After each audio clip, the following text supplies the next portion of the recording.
Welcome to Paranormal M, where every whisper in the dark tells a story. These aren't just urban legends. These are echoes from the beyond. Subscribe now and ring the bell. Never miss an encounter with the supernatural. My story. I don't know if you'll believe me or not, but this is my story. Since I was young, I've been able to see ghosts. As I grew older, this ability never really went away. I could still see them, especially when I travel and stay in hotels. There's always spirits watching us. Sometimes they disturb us at night. One day my elder sister brought me to a monk from Nepal. They helped to, quote-unquote, close my spirit eyes, so I wouldn't see ghosts anymore. Although my sight was closed, after a few years I could still see and feel their presence. No matter where I go, I can sense them if they're around. But the story I want to share truly begins during a dark time in my life. It's in 2013. I was very down, deeply depressed. It's because I discovered that my ex-husband was having an affair. During those 6 months, I attempted suicide more than 3 or 4 times. Maybe spirits that are invisible to most people could sense my sadness and hopelessness. Maybe they were drawn to me. My elder sister saw how unhappy I was, began bringing me to temples and Buddhist centers for chanting. At that time, I followed her everywhere. Whenever the temple organized charitable events like Release Mercy, also known as Feng Sheng, releasing animals to save their lives, she invited me to join her, and I always did, especially on weekends. One day the temple organized a one-day Release Mercy, a trip to Batam. We joined them. I still remember it was 1 week before the 7th lunar month, also known as the Ghost Month. We departed at 8 a.m. from Harbourfront Center and took a ferry to Batam with a group of people, including a few monks from Nepal. I was happy to be there with my sister as we released fish and turtles and many other sea animals into the ocean. We chanted Om Mani Padme Hum. After that, we had lunch together at a restaurant. Then we visited a Taoist temple in Batam. The temple was quite big, and inside there was a master known as a Tanki, a spirit medium. That day, many people received blessings from him, including us. For the blessing, the master would chant Taoist mantras and touch the head of men, and for women, he would bless the hand. My sister went first, followed by me. But something funny happened. I received both blessings, one on the head and the other on my hand. My sister joked and said, "You're so special today, you might win 4D tonight." We laughed, but of course I didn't win. 4D? Looking back now, I believe this is... maybe it was my... oh boy, I can't pronounce this word.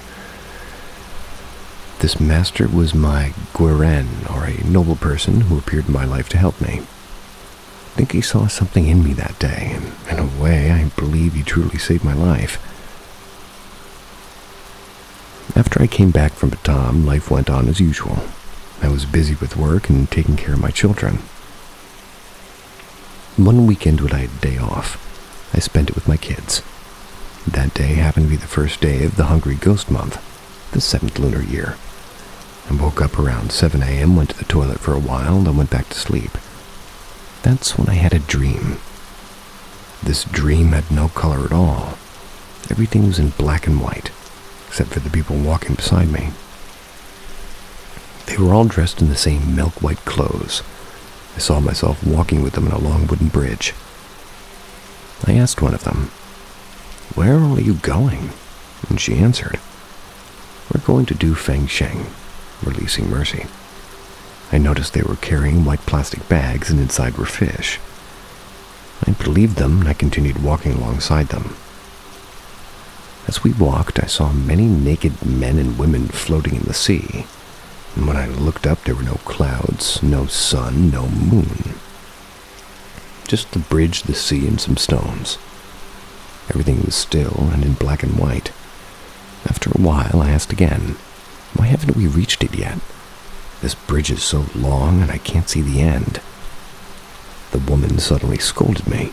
Don't ask so much. If you want to come along, just follow. So I kept quiet and I continued walking. After a while, we saw a monk in a small wooden sampan holding a stick.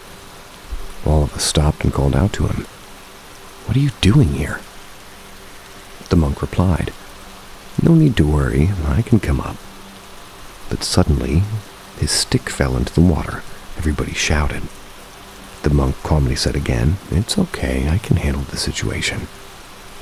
But then he fell from the sampan into the sea. All of us were so worried about him. He reassured us again. Don't worry, I can come up. Earlier, I mentioned that everyone was carrying bags supposedly filled with fish. But at that moment, all of their bags suddenly fell into the sea, and to my surprise, they weren't carrying fish at all. Instead, they were filled with gold and silver joss paper, the kind we burned during the 7th lunar month. The paper transformed into lotus flowers that floated in the water and lifted the monk up. We all looked at him and shouted, whoa! Then the monk said, I told you all not to worry, I'm fine. Suddenly, all the gold and silver joss paper in the water formed into a dragon that flew up into the sky like a firework. We were all so amazed and happy. We were watching it rise. Then a phoenix followed, also soaring into the sky like firecrackers. At that moment, I woke up. It was already 11 a.m. Even though the dream felt short, I'd actually slept for more than 4 hours. The dream left such a deep impression on me that I clearly remembered every detail. That night, I told my elder sister about it. She didn't know what it meant either, so she went on and told her landlord. Her landlord's family had people who knew how to read Bazi, the Chinese destiny chart. They had a stall at Bougie Street, or Buggis. After hearing the dream, I told my sister that it actually meant ...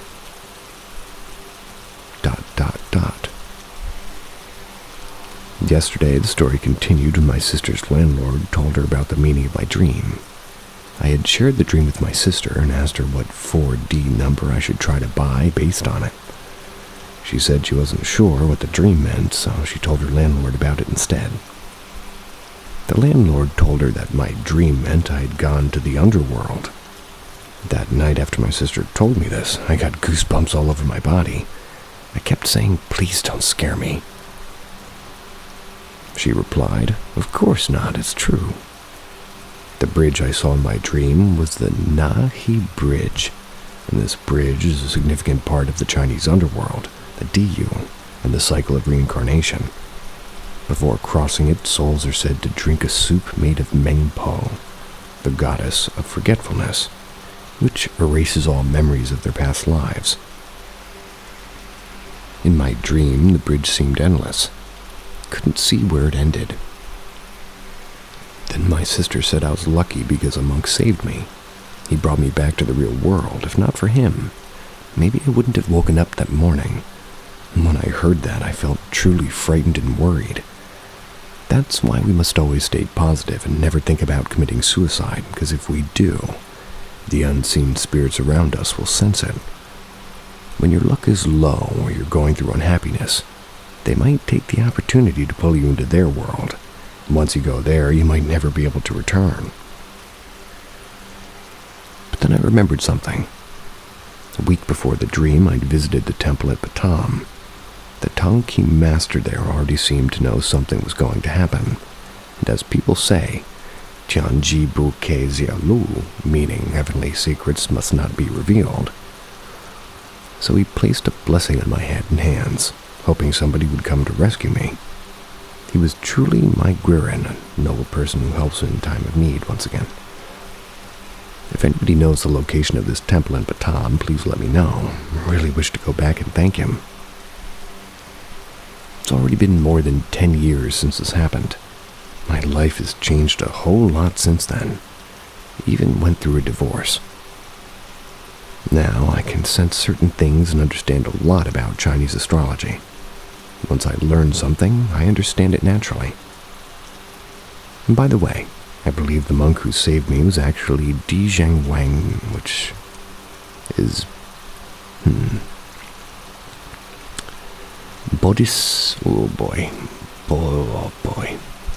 Bodhisattva Ksitagarbha. I truly believe it was him who brought me back to life, and please stay tuned, there's many more episodes to come. I'll continue to share the stories that I still can't fully understand or explain. Some things in this world are truly hard to explain.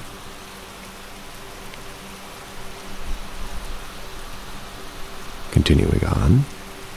After that night when I dreamt I went to the underworld, I felt very worried and scared. From that day onwards, I started doing good deeds for myself and my children. Since 2014, I've been doing volunteer work for a charity organization. My life has become better. I still remember that time I was staying at my sister's house because I hadn't received the keys to my new house yet. One morning, something strange happened. I had a dream where I saw a man's head flying in and out, speaking to me. He said, "I'm still in that country. Although my head has returned to Singapore, my spirit is still in the country where I died." He repeated, "Can you help me tell my family to bring my soul back to Singapore?" I didn't respond to him, and after a while I woke up.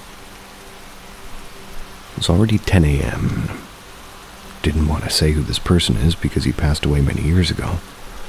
This was the first time I'd ever experienced such a dream. I felt weird about it. So I told my sister. She said we didn't know any Taoist priest that could perform a ritual to call his soul back. She only knew of a Buddhist center that could do it, but it would cost $200. Damn. But at that time, I didn't do anything for him, and first of all, we weren't his family members. If we offered this ritual, it wouldn't benefit him. This kind of offering can be done by his family, and his family only.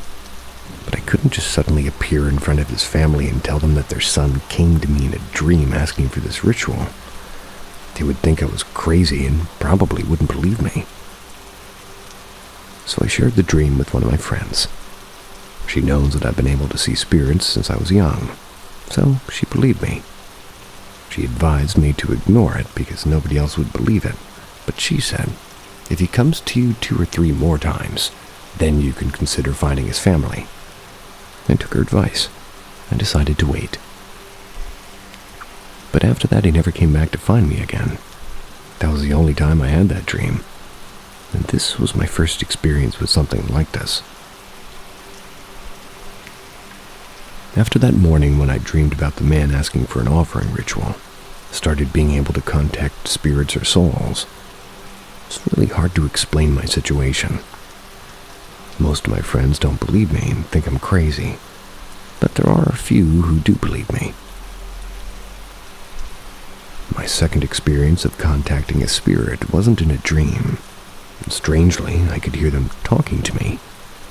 I don't know why or how they found me, but they told me it was fate, and only I could hear them. They died in a car accident, and one of them asked for my help. He wanted me to tell his family to rescue his girlfriend who hadn't died yet. Her spirit was still at an accident site. I felt lost because I didn't know how to help, and I didn't respond to them either. But this time they didn't appear in a dream. They were speaking to me directly, and I could hear them clearly. They kept appearing several times a day and talking to me. I didn't know how to handle it, and I get headaches from them talking too much. Eventually, I met a friend who helped me learn how to communicate with them and solve the problem. She told me to be honest with the spirits, that I couldn't guarantee I'd be able to find their family or pass on the message. So she taught me to write down what the deceased man wanted to tell his family, post it on platforms like the Straits Times, CNA News, and Rhodes.sg via Facebook. He hoped his family would see the post and perform the offering ritual to bring his girlfriend's spirit back to her body. However, nobody saw my post, so the spirits kept coming to find me. I prayed to the Guan Yin statue in my house and asked for protection. I really didn't know what to do at that time. My mom saw me like this and thought I was going crazy. I told her everything, but she didn't believe me. I kept telling the spirits I had already done my best and I couldn't help them anymore. But they kept talking to me. Then one night my friend met an auntie who worked at a bread shop in Kalang. And coincidentally, she knew the deceased man's family, because they used to do charity work together, I guess.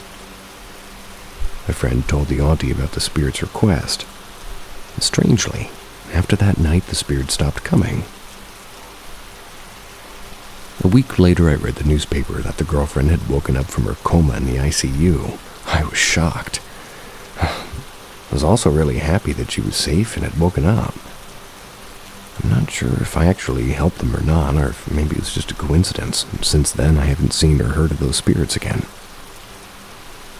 After my mom read the news, she was surprised too. She even told my brother, "Your sister really has a sixth sense ability."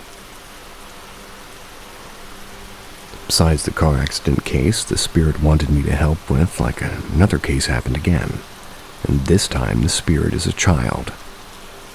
She passed away due to cancer. She had been fighting the illness for over 5 years, but sadly, she couldn't make it.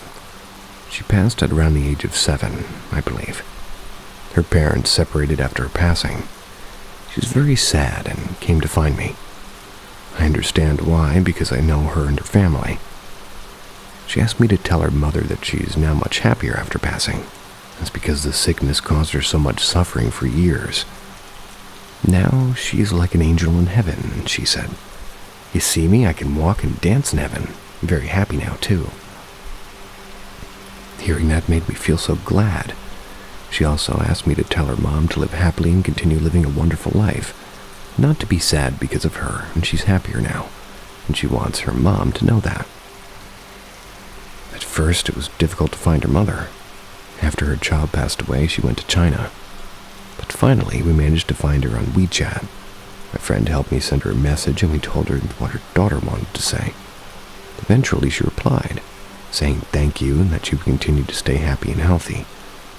I felt so happy with this outcome. I was able to help them.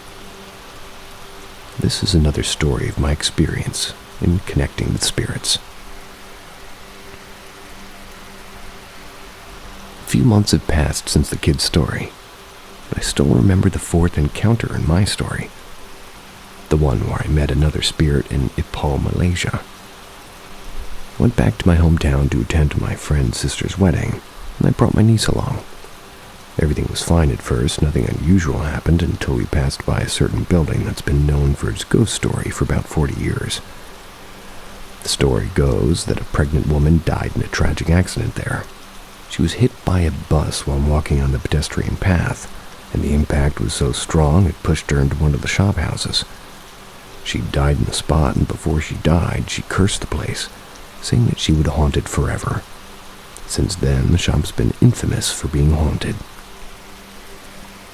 Many shop owners came and went, but none of their businesses survived.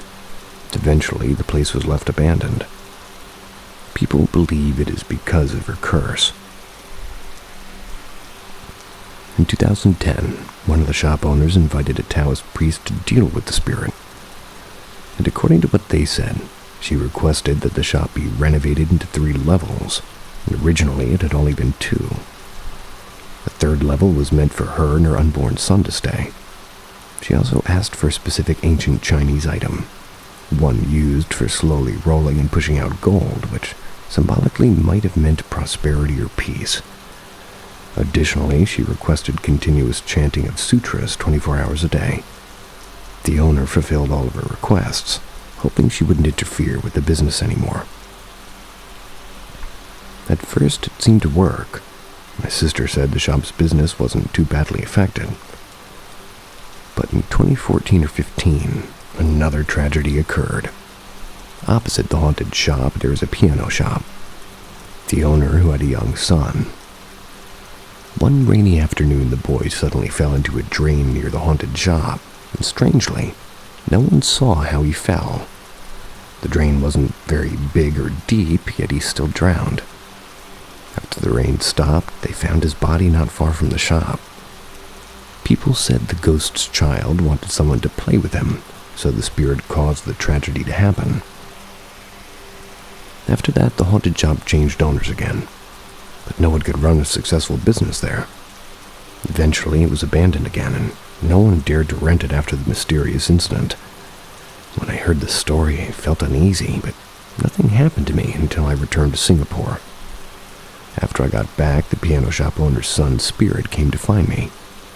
He wanted to reincarnate and needed good merit to do so. Because I often do charity and volunteer work, one of the masters told me that I had accumulated a lot of good deeds, at least enough for him to use for his reincarnation. I was very surprised when I heard this. I mean, of course, I didn't give all of my merits to him, but I promised to chant a sutra for him every morning. He agreed. I've forgotten how many times or how long I chanted, but every morning I recited the Heart Sutra. About a year later, he came to me in a dream and said goodbye. He told me he had gathered enough good merit and was ready to reincarnate. After that morning, I never saw him again. The lady ghost, however, never reincarnated. She still haunts the shop along with her son, and that shop remains empty until today, and it's still said to be haunted.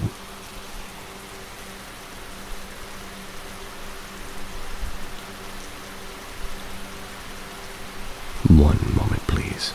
It's a long story.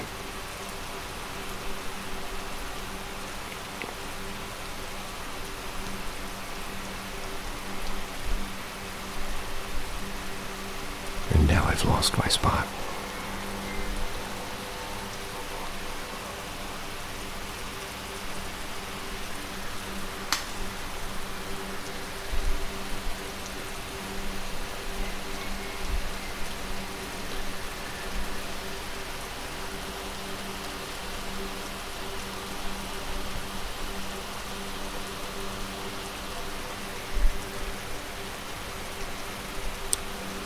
This kept happening during that year. Something I hadn't encountered before.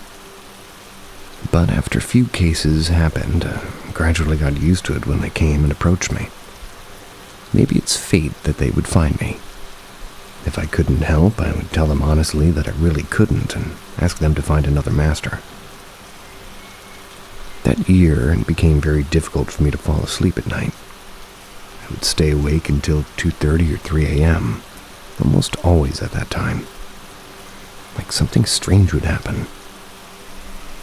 Then, at around 5 a.m., I would wake up. I only got about 2 hours of sleep, and the next day I'd feel like a zombie when I went to work. But what happened to me during those 2.5 hours, well, I went to a strange place, a place without any color. I was standing far away looking down at this place. I heard a man's voice talking to me.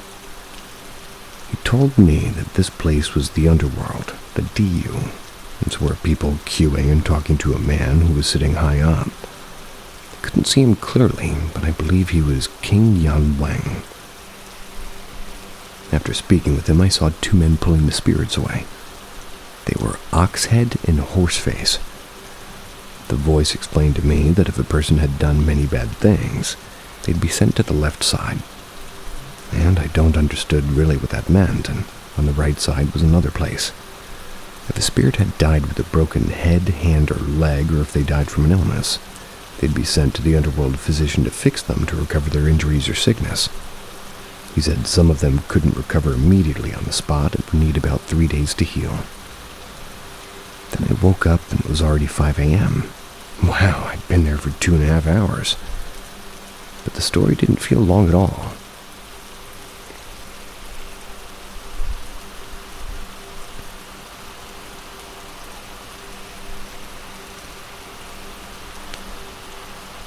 I still feel curious whether it was real or not. Till now, it remains a puzzle. After that night, I continuously had trouble sleeping for a few months. The voice would come to me between 2:30 and 3 a.m., and the next thing I saw was people always saying that there's a God guiding our thoughts and actions. It turned out to be true. I saw many underworld gods, more than 100. Gods like Qi, Sha, Tian Yang, Tian Yin, and many more. It's like we're constantly going through cycles of good and bad days or years. These gods record everything we do each day. And if we do evil, they punish us with bad luck, either that day or that year. One of them explained to me that every human must go through this cycle until the day we die. And after that, I woke up and it was already 5:30 a.m. Felt really curious about why he told me all of this. Didn't understand it at the time. But 1 year later, I suddenly became interested in Chinese astrology, especially Zi Wei Dao Shu and Bazi reading. I picked it up very quickly and understood the meanings well. Many years ago, even when I watched videos or read books, I didn't understand anything. But now, somehow I suddenly get it. Of course, I'm not as accurate as the famous Feng Shui masters, but what's funny is I don't even understand Chinese, but somehow I can still understand the meanings behind it all. You and me both. After dreaming twice about the underworld, the dream stopped. But the spirits kept coming to find me, and it continued. Then, about a month later, another spirit came to me. She had passed away from suicide. She told me she had depression, and actually her death was reported in the media and many people knew about it. I hadn't followed the news, but my brothers WhatsApped me about it, and when I saw her picture that same night, she came to me. She appeared around 11:30 p.m. and kept crying and crying. I didn't want to help her at first because I hadn't been in good health for a few months. But suddenly, she told me her birth date and time, and I don't know why, but I went to check her Ji Wei Dao Shu chart. I mentioned before that I have some knowledge of Chinese astrology. Not as much as a Feng Shui master, but I understand the basics. And from her chart, I could tell that she could have avoided this fate if a Girin, a noble person or helpful person, had appeared on that day. But there wasn't one. No one helped her. She showed me how she died. I felt very sad and scolded her. I said, "Why were you so stupid to commit suicide? You could have escaped this." She didn't answer. She just kept crying, and I asked her, "Who told you to come find me?" She said that it was the underworld Goi Kai, and Goi Kai is the one who manages spirits in the underworld, like a policeman for spirits. That night I didn't respond and just fell asleep. But the second night she came again. The second night she came around 11:30 p.m. again and asked me for something. I really don't know what she wanted until she told me it was a white umbrella that I have. I had no idea what she was talking about. I don't even have a white umbrella in my house, but she said it was a white umbrella that I couldn't see. Only she could see it. I was really curious, but I didn't promise her anything at that time. The next day I asked Guan Yin Pusa if I could give her the white umbrella. I said, "If Guan Yin agrees, please show Shang Bei." Then I threw, and it really was Shang Bei on the spot, so I told her, "I'll give you only this white umbrella. I cannot fulfill any other requests." She agreed. I don't know whether she really took the white umbrella, but after that night she never came to find me again. On the third day after her suicide, the news came out about how she died, and it was exactly what I saw on the first night. I felt so curious about it.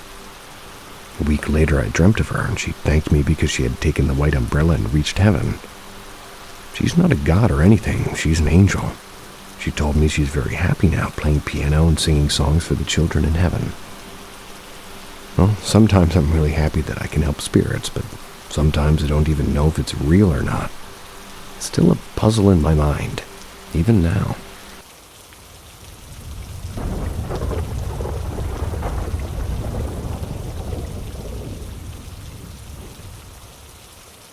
The eerie ringing.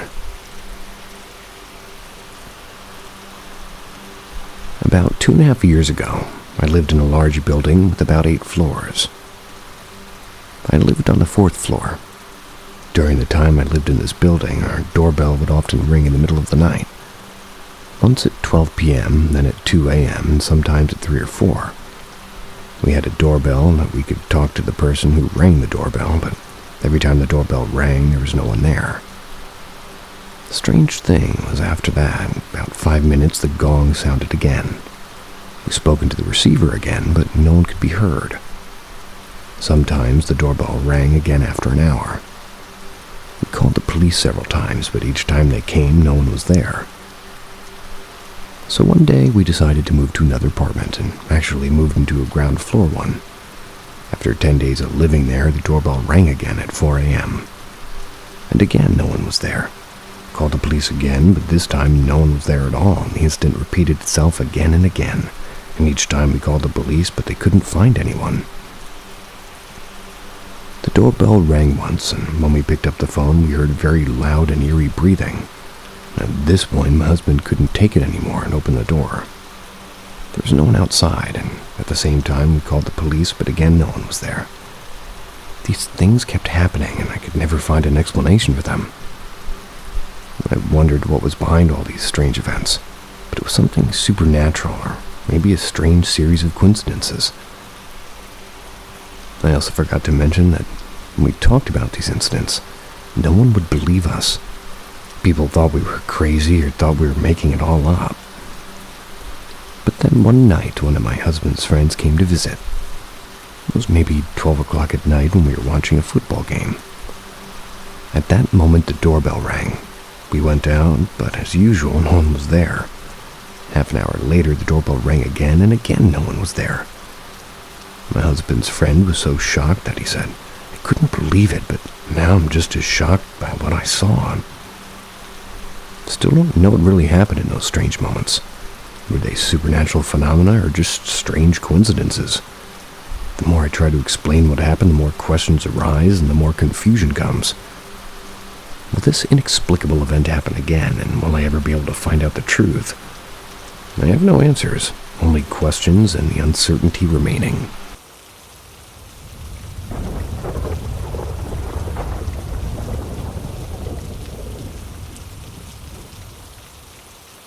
I'm taking a class for my midterm is a ghost story. Hey, I'm taking a class called The Supernatural and the Occult. It's where I'm learning about how folklore and religion and beliefs and how they play into certain cultures. Our midterm, we were supposed to, quote-unquote, create a ghost story. Our final is called an essay, which is apparently anything but an essay. Currently working on a painting for that also. I work in construction, and a bunch of coworkers who read my ghost story thought it was really good. It should be turned into a movie script. Let me know what you think. The Delaney House. I bought this house with the intention of fixing it up, but I truly love the features of the existing interior of the house. I enjoy the ambience of the 1920s homes and their aesthetics. The hand-printed wallpaper, the wainscoting along the hallways, the original oak mantel above the fireplace. I got this home for an amazing price. I assumed it was due to its outdated style. As my clientele grew bigger, I needed space for all my fine art restoration supplies and incoming commissions. Luckily for me, this house came with an abandoned painting of a couple, the woman holding a baby in her arms. The painting was a perfect side project for me, considering my job and love for fixing old and broken things. On my first day in my new home, I was ecstatic about all the possibilities this place could hold. I invited over a girlfriend of mine to share a bottle of wine, help me unpack. She and I both discussed the vibes of the house's interior design. She, being more spiritually guided than me, noticed the house had a sad aura coming from it, and a smell that she couldn't quite place. I saw her disdain for the cold, stained, and deposed interior, and we laughed it off while continuing to unpack all my boxes. While unpacking, Andrea noticed the painting I found in the house some hours earlier. "Is that one of your new commissions? I thought you took a break in preparation for the move." "No," I said cheerfully. That came with the house, actually. Andrea saw my proud face, and I suspect she didn't want to extinguish it with her gripes about the home's weird aura. She smiled and smirked. "Laura, the last thing you need is more work. You know that, right?" "I know," I muttered in a reassuring voice. "But imagine how beautiful it would look up in the living room once it's all fixed up." She inevitably succumbed to my excitement. We continued unpacking. Once Andrea left, I head upstairs to get ready for bed, lit some candles while the hot water from my shower was running. I proceeded to zone out, enjoying the warm water brushing against my face. Suddenly, I felt a hand grazing on my shoulder. I jumped and turned around to find nothing behind me. I peered past the shower curtain to see that my bathroom door and windows were still closed. At that moment, I collected myself and concluded it was simply my exhaustion and my mind playing tricks on me. Turning off the water and getting into my robe, I remembered Andrew's comments from earlier, how the house had a sad aura. My mind immediately went to my house being haunted, but I giggle at the thought of, my luck ushering me to buy a haunted house. As I got dressed, I toyed with all the possible scenarios in my head, none of which I could explain without some spectral entity being involved. I again chuckled to myself, convinced it was the wine, and maybe I was just losing it. Over the next week, I began to get more visits from what I presumed was a ghost. I was a little uneasy the first day, but I soon came to realize this ghost was more of a nuisance than scary. When I would go get paper in the morning, he'd lock me out for an hour or so, only to let me back in exactly 1 hour later. Once I'd set the newspaper down on the coffee table, he'd flip the pages around as if he were sitting right next to me reading. This is what made me come up with the name Bill. The paper would always be left in a column discussing the president's achievements. The subsequent days after my first encounter with Bill, trying to continue my daily routine to no avail. Between work and daily chores, my days were filled with persistent pipe-banging, drawers slamming, and window tappings. I felt like I was going crazy. So much so that I'd become angry rather than scared. On Saturday, I'd finally had enough. "What the hell is your problem?" I screamed. Exhausted and realizing I'd just been yelling at my kitchen cabinets, took a step back, took a deep breath, and collected myself. I had the impression Bill was trying to tell me something. I figured the only way to be able to truly communicate with him was through a psychic or some other means. Considering I just bought a house, I didn't want to take my chances with a sham psychic. And in this case, only time will tell. Months passed. Between renovations and upkeep, I'd finished my 4th commission since buying my home. I'd finally seized some free time, but I had no clue what to do with it. Caught a speck of light out of the corner of my eye. The sunlight from my studio's window was reflecting off the painting that I found in my home. I'd left it in the corner behind a few other passion projects. I decided to grab it and begin fixing it, and as I was setting up my supplies, I began to truly observe the painting for the first time. I first set out to fix the large tear in the center of the portrait. The tearing of the portrait seemed to be from a cut of some sort. It started from the bottom right corner and continued up toward the man's face. The man and woman in the portrait both had stern but somber facial expressions. The man in the painting has a slick back haircut with a carefully trimmed mustache. He was wearing a beautiful navy blue suit, thin vertical gray stripes. His pose complemented the woman he was sitting adjacent to, dressed in a muted pink vintage A-line dress. The sleeves of the dress were fluttered and layered in ruffles, angling down toward the baby lying in her lap. Unlike a couple, or the couple, the baby in the portrait looked like an afterthought. It had been painted to look like it was just placed there in the woman's lap, not being held or coddled. It had been some time since Bill had emerged, and I'd begun to think he'd vanished completely. But as soon as I began to glue ripped pieces of the painting back together, my solvent jar fell, shattered on the floor. I groaned in frustration, headed to the closet to grab my broom and a rag. While wiping the floor down, I put pressure on one of the floorboards, only for it to give out. My hand fell through the floor. Startled at first, then noticed a shiny object. It was hidden between the floor joists. Pulling it out, I noticed this was an old silver baby rattle. Out of the blue, I started to hear somebody crying from my bedroom. Dropping the rattle, I walked over to see what the sound was. As soon as I passed through the door frame, the crying stopped. I began to see the walls leaking drops of water. Started the crown molding and cascaded down the teal-colored wallpaper. It was as if my eyes were crying. The walls, rather. I rushed to the bathroom to grab some towels, but as soon as I returned, the water was gone. A few weeks later, the portrait was finished. While adding my last coat of varnish, I feel a sense of pride and accomplishment wash over me like a wave. Head to my room to grab my camera to capture my achievement. Looking at the photo, I was stunned to notice the baby seemed to be missing from the artwork. As I glanced back at the painting, I'm stunned again to find the baby has altogether disappeared. Picked the painting up and I stared at it, trying to reason with myself. Could the baby have been a figment of my subconscious? But I remember there being a baby in the woman's lap, right? In an instant, I feel this sharp, searing pain in my chest. I grabbed my chest and started to stumble. I reached for my desk to catch myself. That's as my vision starts to fade. I woke up staring at the ceiling. I felt defeated. I knew deep down all the auspicious signs and omens were pointing to something. I just didn't know what. Was it Bill trying to tell me something, or was it the house? All I came to realize was I needed to know what the hell happened in this house. The next morning I packed a bag and headed to a local library. I asked the counterwoman where the public records are located.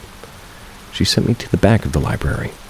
She pointed to a few stalls of books, then asked if I knew what I was looking for. I'm looking for any kind of newspaper article about my house. Well, where do you live, darling? The librarian exclaimed. I bought an old house in October Lane a few months ago. Been having these strange things happen, and I need answers or I'm going to go crazy, I said with a serious but joking undertone. Oh. The realtor never told you the history of the Delaney house. Delaney house, I thought. Up until this point, I never thought my house had any substantial history. The librarian ushers me over to a shelf, plucks a large leather-bound book with the inscription, Pine Grove Ledger 1920 to 1930. She hands me the book. You should read it yourself then. For the next few hours, I proceed to read through each of the town's history, year to year, from new restaurants opening and yearly carnivals to high school football championships, 4th of July firework displays, and really nothing caught my eye. That was until I found an article from 1929 that read as follows. Tragedy in Pine Grove. Mother slays infant. Husband missing. Madness blamed in shocking domestic horror. Pine Grove Ledger, August 5th, 1929. Pine Grove, New York. Scene of a ghastly, violent act shook the quiet hamlet of Pine Grove late Tuesday afternoon, when Mrs. Elizabeth Delaney, 25, was discovered sprawled upon her front lawn, her frock soaked in blood and her gaze vacant as a winter sky. Neighbors alerted authorities after witnessing the disheveled woman crawling upon the grass, murmuring incoherently and clutching a child's rattle. Upon entry into the modest Delaney residence on October Lane, officers were met with a sight most dreadful. The lifeless body of young Thomas Delaney, the couple's only child, aged 1, were found cold and still in his cradle, bearing the unmistakable marks of violent trauma. The child, once said to be cheerful as a spring morning, now lay a victim of inexplicable maternal madness. Mr. William Delaney, 28, clerk at the local post office, he was nowhere to be found. Despite an immediate search of the premises and surrounding area, no trace of the husband has yet been uncovered. Authorities fear the worst, though nobody has been recovered. According to neighbors and acquaintances, the Delaneys were regarded as a respectable and loving couple. The picture of domestic bliss, said Mrs. Agnes Holloway, a nearby resident. But those close to the family reveal that tragedy struck 3 months ago. That's when Mrs. Delaney suffered a miscarriage that left her health and spirit shattered. It was as if a shadow took a hold of her, reported one source. She ceased to speak to anyone and would sit for hours by the nursery window rocking an empty cradle. Investigators now believe that the unfortunate miscarriage may have unhinged the young mother's mind, sending her into a state of melancholic delusion, one that culminated in the ghastly act. Following her arrest, Mrs. Delaney was taken to Briarfield County Sanatorium. It's where doctors have since declared her in a state of profound mental disarray. During brief periods of lucidity, the woman has uttered only fragments, speaking of voices of shadows, and once chillingly, the walls are screaming. No formal confession had ever been given regarding the disappearance of Mr. Delaney, but foul play is strongly suspected. Though no charges were initially filed, the district's court convened a grand jury last week. The matter was brought to trial amid much public curiosity and macabre fascination. Yesterday, the jury returned a verdict of clinically insane, declaring Mrs. Delaney unfit to stand criminal trial. She will remain indefinitely under the care of physicians at the sanatorium. Sheriff Tully remarked in closing, "It is a case that chills the very marrow. A house once full of life now only echoes with sorrow and silence." The investigation into Mr. Delaney's whereabouts remains ongoing. I was mute. How couldn't I have known? Why wasn't I told? All the pieces started coming together. The rattle, the screaming walls, the disappearing baby. I only wondered now, was I communing with William or Elizabeth? I headed to the front desk to check out the book. The librarian saw my stunned face as I passed her book.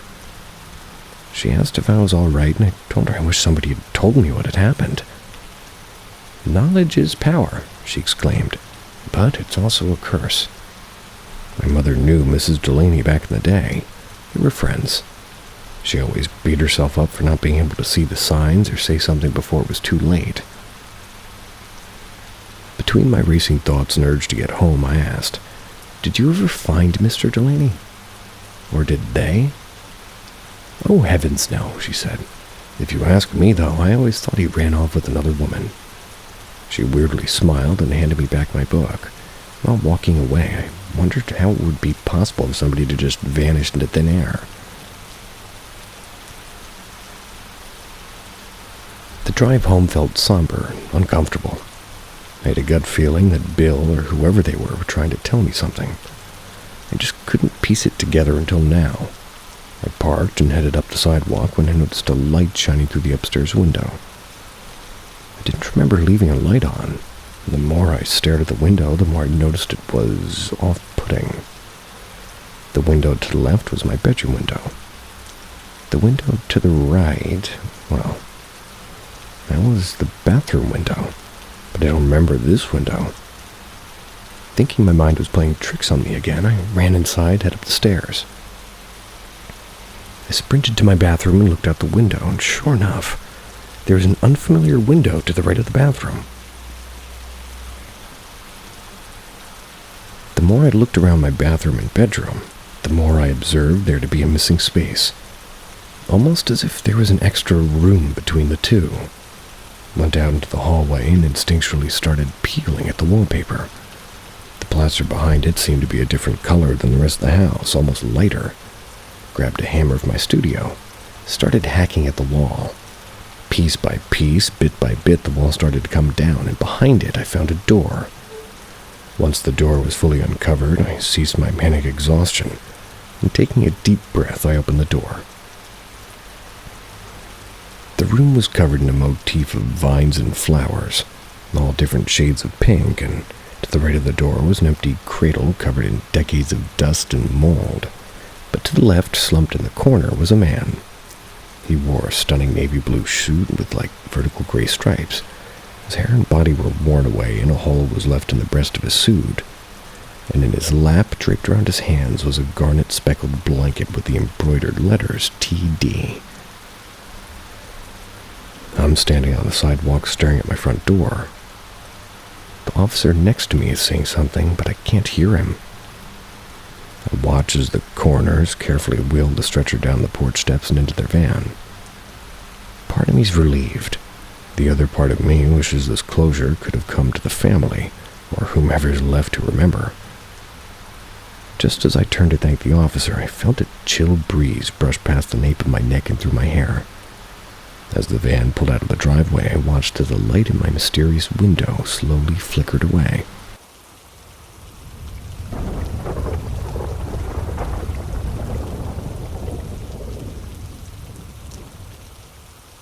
Screams in the neighbor's backyard shed. After I went to college, my little brother still lived at my mom's house. Late at night when she was asleep, he would sneak into her driveway to smoke a cigarette. He did this a lot, and one night he was out a little bit later than normal, around 3 a.m. Right across from my mom's house lived an older couple who traveled a lot. And on this night, they weren't home. They had a big backyard with a lot of mature trees and shrubbery and outbuildings, like a chicken coop and a couple of old sheds. As my brother was sitting out there, he heard a scream come from their backyard, and it sounded like a man yelling, "Ah!" Almost like he's in pain, very guttural and primal, but muffled and distant. My brother was petrified. The screaming continued for a few moments, then stopped. He said he had this horrible feeling like he was terrified of it, instead of worried for whoever it was, so went back inside the house and tried to forget about it. A couple of weeks later, he went just back outside, maybe 3 a.m. again, and the exact same time as before, he heard the screams again. It sounded like the exact same as before, too, and again, he was absolutely terrified. Several weeks later, the woman who lived in that house was taking a walk while the brother was outside. She stopped to say hi, and my brother decided to tell her about the screaming. She chuckled and said, yeah. When they moved into that house years ago, the children who had lived there had told them that the backyard shed was haunted.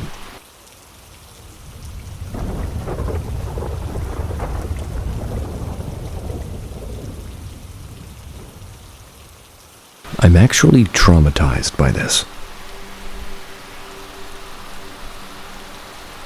I was talking with my nephew's mom in the kitchen. That's when, out of nowhere, I noticed something looking in through the window. She saw me staring and looked over too, and as soon as our eyes met, we both looked back at the entity. It bent down and disappeared. We rushed to tell my dad, but by the time we got there, no one or nothing was around. And after that, I saw a few more times, always in that same spot where we first saw it. It looked like a human, but with no face, just a smoky, transparent, line-like figure. The fourth or fifth time I saw it's when things really started getting scary. Sitting in the kitchen, eating dinner by myself, and out of the corner of my eye, I noticed something looking through the business of my window. Bushes. Business. Exactly the same as what I'd seen in my nephew's mom. After that, I saw it about 5 more times in the same spot. Every time it appeared, I didn't have my phone, and every time when I was alone, it was when I'd shown up. And this all happened between October and December, so it spanned a good amount of time. Talked to my parents and family about it, and as far as my dad, I'm not really sure what he believed. He did say he thought I saw something, but he really wasn't sure what it was. He and my younger brother, who's grown, decided to wait and see for themselves. Unfortunately, every time they did, it didn't come. Second to last time I saw it, my mom and younger sister were around. I noticed it and yelled, "Look behind you!" They both got really scared and replied, "Hell no," so they didn't see it.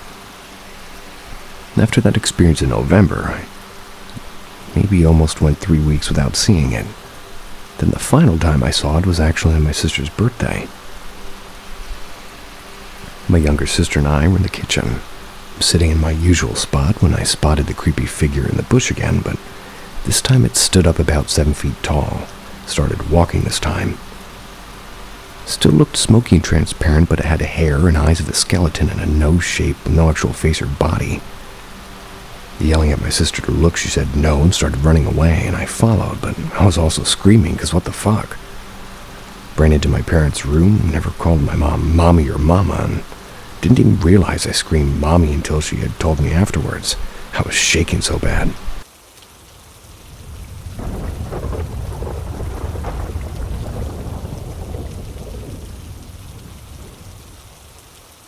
Evil healer and paranormal beings attacking. So I decided to go to a supposed healer, which later became the biggest mistake I could have made. When I went to her straight away, I got a vibe in my gut. But I was desperate, told her everything that happened. Then she said I was being attacked by a jealous, envious person close to me. Some ambiguous crap. Then put some incense and started muttering some very weird sounding verses which I couldn't really make out. I felt that familiar feeling of entities running up my spine. I lost consciousness and woke up wearing only my boxers and a towel on top of me. I was disoriented and confused and sweating buckets. Turned to look for the healer and literally saw the female healer's face morphing in and out of like a shadow form. I suddenly passed out again. Sometime later I woke up and felt better, and I was so shocked and so out of it I didn't even ask her why I was half naked. I just changed and paid, and she gave me some things that she said would help. I accepted and then left. After leaving, everything was great for 2 weeks. Come the 3rd week, I have my first ever, most frightening demonic attack in which they're literally throwing me around my room. And bear in mind, I'm 6'3", 90 kilograms. This was enough to really shake me up. And they would be constantly having conversations in my head with each other and how they were going to kill me. And they would also give me visual hallucinations and audio hallucinations, constantly laughing in pleasure while tormenting me. Thought maybe I should leave the country and go back to my home country, so I did, only for them to follow me 1,000 miles and torment me even more. That was when I realized either me or them or one of us has to go. Either I die or they die, and from then on I did extensive research on really what they are, and I would ignore them when they would try and tell me some new information or knowledge, because I learned for every one truth they speak 99 lies. Then when I started to find results and understand them more, they become desperate and would increase the torment and negative thoughts of self-doubt. Not just self-doubt, but paranoia and body pain. I stayed patient and steadfast, carried on researching really what they are, and it took me nearly 2 years to get a full picture. But me knowing what they are was only the top of the iceberg. I had to remove these cunning things who were so deceiving and tricky. And so by luck, actually, I ended up going to Turkey with an idea in mind of going to Hagia Sophia. It's a church or a mosque, to get some clarity. Bear in mind, I grew up Orthodox Christian. My parents are also practicing Christians, so I was kind of confused whenever I would call them, or I was kind of confused whenever I would call out to Jesus, the demons would get angry. There's a couple of reasons why the demons got angry when I would mention Jesus Christ. It isn't because I was on the right path to removing them. You have to realize that when they enter you, they want your mind first, since they already have your body. Then they want you to worship them, and that's always their end goal. Now, of course, they'll get angry if you really do. If you worship anything other than them, that is. But anger isn't the reaction you want to see. You want them to be in fear and in pain, so much so that they start to burn. Hope that makes sense to you. Or in simple terms, anger causes resentment and revenge in this creature. They're very emotional and petty. Fear causes them to distance themselves from you and avoid you. You get the gist. So after trial and error, I now found myself in Turkey, lost and tired, and Then I heard a song, an Islamic call to prayer being played. It was called at mosque, and straight away, I know I'm trying, Gecko, all the words are crazy. I'm trying to edit it as I talk. I felt as those powerful entities who were so strong, so big, so evil, so cruel, I felt their fear for the first time just for a millisecond. Then they suddenly retracted into the deepest part of my body to hide. And that was the first time I'd felt calm. No body pains, no voices in my head, no nothing. Such a long time I listened to this call of prayer and walked further toward the sounds. Each step was as if they were going further into the deepest, darkest corners of my body to hide, just so they didn't have to hear. And then I had a eureka moment. Why don't I go find out what that prayer they're singing is called? I went to their mosque and asked, and they told me it's called the Adhan. I then told one of the guys the effect it had on me, the calmness. He said I even told him about my demon problem. He simply said, yep, gives calmness to body and makes the demons run. They can't stand it. From that moment on, I carried on my research with a new weapon in hand, which was at any time I would feel them creeping back or starting their games, I would plug my headphones and crank up the volume. I would enjoy making them shut up. Also, then running into hiding in the far depths of my body, which would give me more control and more clarity of mind and calmness, which I can only describe as truly serene. However, it wasn't enough to remove them, only enough to subdue and keep them at bay. So I carried on researching. Still find other ways since they're very cunning. Like, for example, when I'd be asleep and defenseless, they would attack in dreams, try to dissuade me from using that adhan or call to prayer via dead family members in dreams. And overall, they upped their shenanigans in such a way that I almost fell for it. But then I had know too much, and as soon as I refused, all those feelings of love disappeared. They switched to their true real nature of hate and malice. Straight away I would wake up sweating. I would say that was my second battle in which I had won against them, which gave me confidence and a sense of accomplishment. That was because I always thought that these things were too powerful, too cunning, always one step ahead. Then I realized they were powerful, but not all powerful. And from that point on, I carried on with my research with a new mindset all the way until I was able to remove them from myself. All of that without going to any healer or priest or sheik or any shaman or witch. All 7 were removed by the will of God, and my consistent belief in the fact that if God has created all beings, then these things are not above and the only one true God. No matter whether they lie and call themselves angels, Indian gods, or Jesus' dead relatives, which they are not even. That simple, clear-cut in stone belief was what was able to keep me from going mad and giving up. And of course, I took major steps and experiments to finally get rid of them for good, and up to today I'm perfectly fine. And I've seen basically anything even remotely like what I was experiencing before. Health-wise, mental health, physical health, relationship, family, work, overall quality of life. 100% output.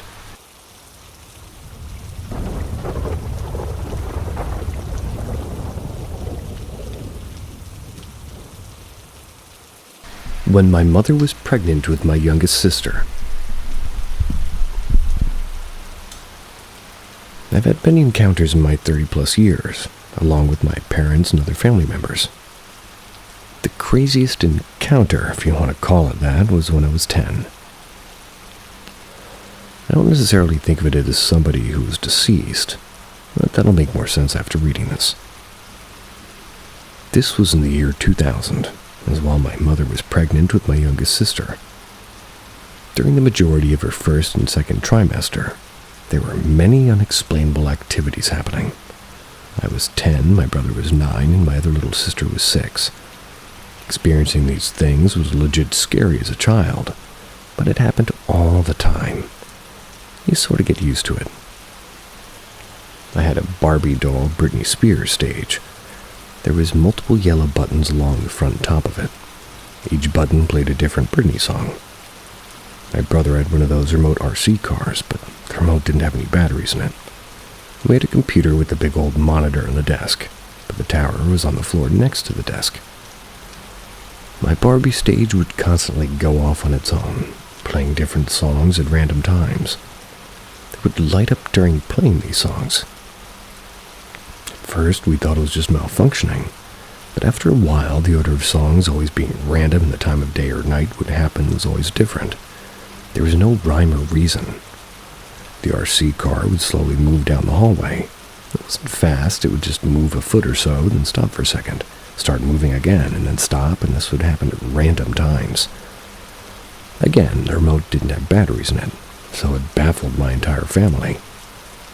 My mom would say that we have a ghost, but again, not so sure about that. The computer would turn on and off on its own, but you could hear the tower power button being pressed. It was pressing the button very fast, non-stop. Click, click, click, click, click, click, click, click, click. Then it would stop. The computer would either be on or off, and it got pretty annoying when we'd be playing a game on it. Then it would start the button thing. It got to the point where we would constantly be talking to it. My younger sister would be so scared she would cry. Our dog would stare at random walls or corners of the house, and it would wag its tail and follow the RC car. Whatever or whoever it was, our dog acted like he loved it. And in my mom's third trimester, right before she went into labor, all the activity just stopped. Fast forward a bit. All right. My sister's born. She's crawling around now, and she would hit random buttons on my Barbie stage. While sitting there and sort of swaying to each song at random times of the day, she did it a lot, by the way. She loved it the more that I did it. She would go to the computer and press the power button quickly and stop for a while and sit on the RC car. She'd use her feet to push herself down the hallway. She would go like a foot or so and then stop. Go another foot or so, then stop. Continue all the way down the hall. My parents, my siblings, and myself are all convinced that the paranormal activity that would happen during my mom's pregnancy was my youngest sister's spirit or soul before she was in her actual body. How or why, I have no idea. We told my sister this story, and my parents have shared the story with their friends. Some people believe and some people don't. It was one of those experiences we shared as a family. It wasn't bad experiences, just something crazy that I literally can't explain. When you think of ghosts or the paranormal, you think of people who were deceased and crossed over. So I literally have no idea how somebody who wasn't born yet would actually, like an active baby or young toddler before birth. It was really this experience that opened my mind to other possibilities. Even my religious mother couldn't make sense of it and started to open her mind. I began to think there's a lot more to life and consciousness, even before or after death. Possibly something the human mind can't process. I'm just curious if anybody else has had anything like that happen to them. My family can't be the only one. I know several people who've had paranormal experiences during their pregnancy, like maybe a loved one visiting them. I haven't heard a story similar to my own yet.